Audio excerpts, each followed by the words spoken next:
Va ora in onda, lo sapevate che il giusto equilibrio tra mente e corpo conducono Alessandra Rovida e Manuel Muttarini. Per le vostre richieste e per le vostre domande scrivete a ilmondodeisemplicimail@gmail.com. Bentrovati. Dopo avervi lasciato nella puntata precedente, oggi andiamo a vedere quelli che sono i segni sulla pelle. Quindi a livello cutaneo l'intestino si esprime di preferenze sulle braccia, ovvero dove decorrono i meridiani di agopuntura del colon e dell'intestino tenue, ma anche nella zona dei gomiti e delle ginocchia. È per questo motivo che la famosa psoriasi, che è scatenata, come tutte le malattie autoimmuni, da conflitti psicologici emozionali, avendo però anche una forte componente digestiva ed epatica si intende il fegato, si manifesta soprattutto su gomiti e ginocchia. C'è anche una componente polmonare nella psoriasi, ed è dal polmone che proviene la secchezza. Qualunque anomalia compaia in queste zone, ora sappiamo che è l'intestino a comunicarci qualcosa. Vale per qualsiasi lesione spontanea degli arti, particolarmente alle braccia. Quello che capita invece sul cuoio capelluto è sempre proveniente dal fegato e dall'intestino. Vale per la forfora, per la dermatite seborroica, per l'indebolimento dei capelli e per la psoriasi di questa zona, per gli eczemi compresi in quel tipico retroauricolare dietro le orecchie. Sul petto invece c'è una scarica di preferenze del fegato. Se vi compare un'eruzione, un prurito, un arrossamento proprio sullo sterno, pensiamo che il fegato sta cercando di renderci partecipi del suo disagio. Le lesioni sull'addome sono da intestino, quelle sulla schiena possono riferirsi a qualsiasi organo e si differenziano a seconda delle zone. Le parti invece anteriore della gamba coinvolgono la digestione, in particolare lo stomaco, mentre invece la parte laterale della gamba esprime di più sulla colecisti. Quindi questo cosa serve? Vi serve per darvi un'idea che, visto la puntata precedente che abbiamo parlato dell'importanza degli organi emuntori e anche che funzioni alla pelle, oggi vi abbiamo dato una specie di mappatura, una mappatura generica che naturalmente sarà compito del professionista a andare a addentrarsi sempre di più sul motivo, ma per farvi capire che tutto ciò che compare sulla pelle in un determinato punto del corpo è veramente importante, c'è un motivo. Ed ora veniamo al viso, che è fra le regioni più importanti per diagnosticare osservando ed ascoltando appunto il linguaggio del corpo.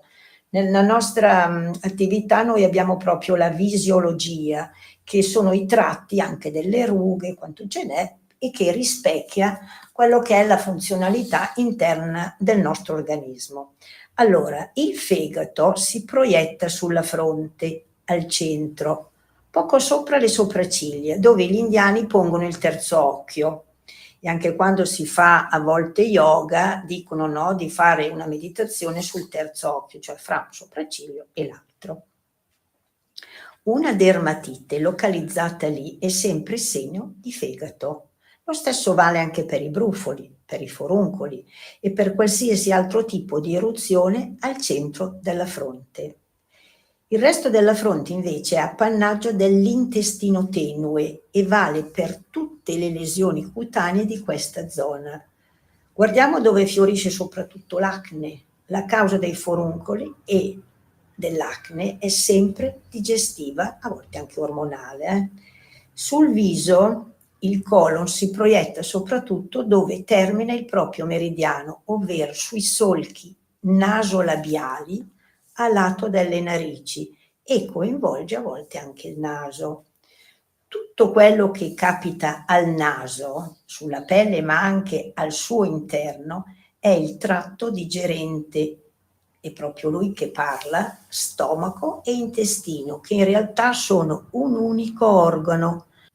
Lo stomaco non è che la prima parte dell'intestino. Il rapporto fra naso e apparato gastrointestinale vale per le lesioni cutanee di quella zona, ma anche per il naso quando è chiuso o quando cola, o per i raffreddori e perfino per il sangue da naso. Lo stomaco inizia il suo meridiano da sotto le palpebre inferiori dell'occhio, attraversa la guancia, quindi i foruncoli in quella zona sono segno di stomaco e di intestino e di quello che è la prosecuzione, che i cinesi chiamano yang e ying, queste però comunque le rivedremo poi in un altro momento.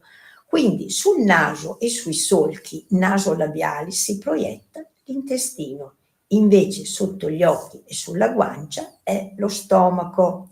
Appartengono allo stomaco anche le mammelle e la zona cutanea delle cosce e delle gambe anteriori. Guardiamo anche dove va a colpire la rosacea, che è la zona di stomaco, intestino e fegato. E il lupus cutaneo, lo stesso. Fu chiamato lupus proprio perché le zone colpite con ponfi arrossati fanno somigliare la faccia a quella di un lupo. Il lupus cutaneo è una malattia autoimmune che ha fra le sue cause profonde anche l'apparato digerente.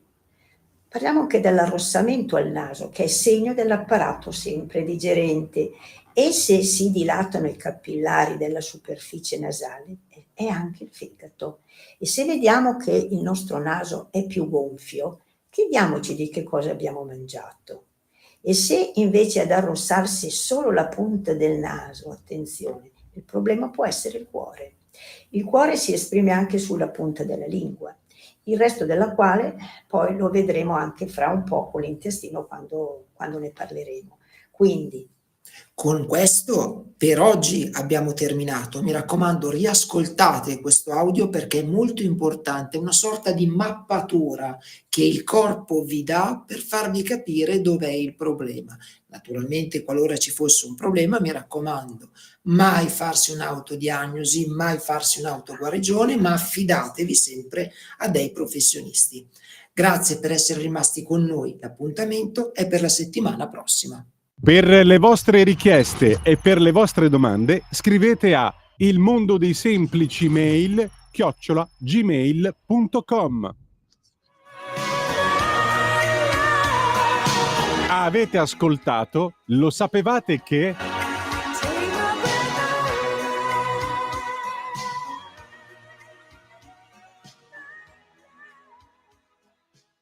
Omar dropped it.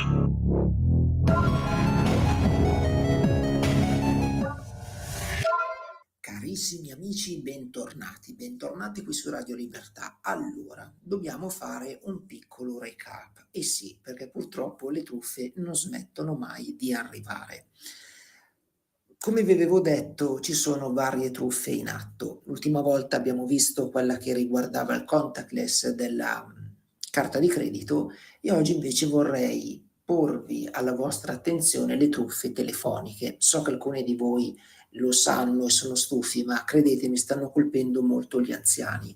E sì, perché oltre alla classica truffa che ormai sta un po' scomparendo, quella di fingersi un parente e che devono chiamare questo numero oppure devono inviare subito dei soldi, adesso il file phishing, che sarebbero questi finti messaggi che riproducono fedelmente sia quello che potrebbe essere un'email di Amazon oppure un'email di Apple o di Microsoft, insomma di aziende importanti, dove dicono che c'è qualcosa di insoluto e occorre pagare. Effettivamente a un occhio che non è esperto è molto difficile. Perché? Perché innanzitutto riescono ad arrivare nelle vostre email e nei vostri WhatsApp, riuscendo a scavalcare totalmente spam, antivirus o altri controlli, ma presentano proprio anche i loghi veramente uguali. Quindi come si fa? Beh, innanzitutto, qualora vi voi riceveste un'email del genere, l'importante è sempre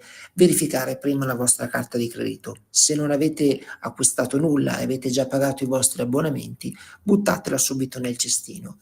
Non fate mai l'errore di rispondere, mai, perché se cliccate tramite smartphone o PC sul mittente, vedete che l'email è totalmente finta. Quindi basta fare una ricerca su internet, copiare quell'email e vi dice subito se è fraudolenta oppure no. E poi se vedete bene il testo dell'email, beh, lì molte volte potete notare che ci sono degli errori. Ci sono degli errori di testo, ci sono degli errori di battitura e ci sono degli errori anche dal punto di vista di simboli. Ecco, quindi mi raccomando, prestate attenzione, avvisate soprattutto gli anziani, perché molte volte possono capitare. Un'altra truffa invece riguarda proprio la vita reale, purtroppo. Cioè ci sono molte persone che si spacciano per finti, come si potrebbe dire, agenti o finti controllori del gas e vi entrano in casa. So che questo c'entra poco con la tecnologia, però è sempre mia premura avvisarvi, quindi mi raccomando, non fate entrare nessuno. Qualora fossero le forze dell'ordine, gli chiedete il numero di tessera prima di aprire e loro ve lo daranno senza nessun problema. L'ultimo avviso che vorrei darvi, tornando dal punto di vista elettronico, è quello di stare molto attenti a non attivare il Bluetooth, soprattutto quando andate in giro. Cioè se avete sia iPhone che Android, poco importa, disattivatelo, perché questo vi permette di essere vittime della truffa della carta di credito che abbiamo detto l'altra volta. Quindi disattivatelo e attivatelo solo quando siete diciamo in casa o con persone amiche. E un ultimo consiglio che vi voglio dare, soprattutto magari agli ascoltatori che magari viaggiano molto, uomini e donne che viaggiano molto in aereo o in paesi esteri, fate sempre l'abbonamento a VPN. Uno di quelli più conosciuti è NordVPN, V di Verona, VPN. Questo praticamente vi dà proprio una protezione generale dei vostri dati quando navigate. Quindi mi raccomando, cercate sempre di utilizzare il buon senso, non fatevi prendere dal panico, non rispondete a nessuna email, piuttosto fatela vedere a un amico o qualcuno che è molto esperto e non aprite mai a nessuno. Grazie per essere rimasti con noi. L'appuntamento